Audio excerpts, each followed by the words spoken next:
Our president will start a war with Iran because he has absolutely no ability to negotiate. He's weak and he's ineffective. So the only way he figures that he's going to get reelected, and as sure as you're sitting there, is to start a war with Iran. Now, I'm more militant and more militaristic than the president. I believe in strength.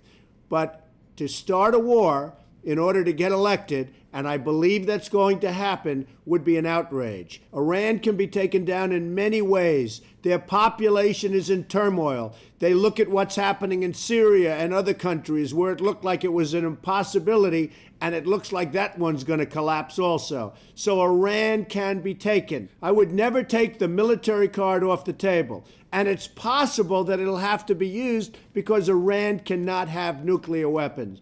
But you've got to exhaust other possibilities. And we're in a great position to do it.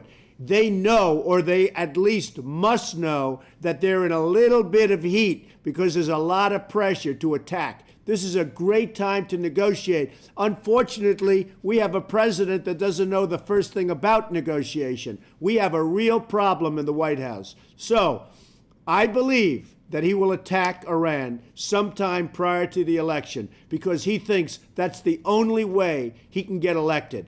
Isn't it pathetic?